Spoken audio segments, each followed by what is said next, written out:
So, die Herrschaft möchten zahlen, gell? Es war einmal ein Gschnetzels, ein Jagerschnitzel und 6 Bier.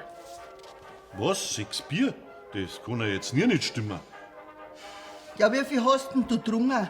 Ja, die eine halbe halt. Ja, dann stimmt schon. Aber dann hättest ja du Möchtest du jetzt diskutieren oder zahlst? zahlen. Hey, was machst denn du da? Ein Couch-Potato-Selfie. Schmarrn, nix Selfie. So kann ich wenigstens meine Nachrichten lesen. Ohne Brühen. Das darf doch nicht wahr sein. Wieso passt denn dann mein Zeug nicht rein? Ja, was weiß ich? Aber was hast denn du jetzt mitgenommen? Nur das Nötigste, wie immer. Ein paar T-Shirts, ein paar frische Unterhosen und ein wenig was zum Trinken.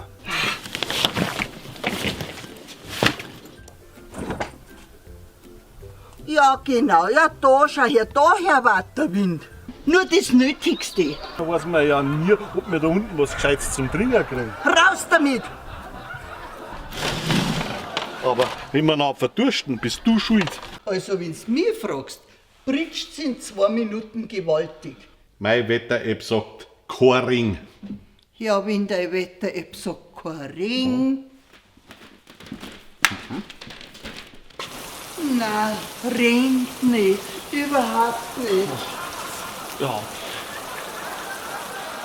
Da, laut meiner Wetter-App regn's auch jetzt noch nicht.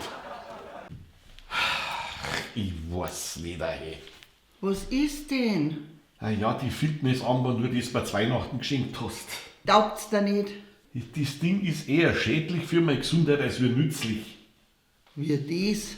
Früher war ich einfach nur faul, aber ich hab mir nichts gedacht dabei und jetzt wär's ständig daran erinnert. Boah, und seitdem bin ich faul und depressiv. Das kann ja nicht gesund sein.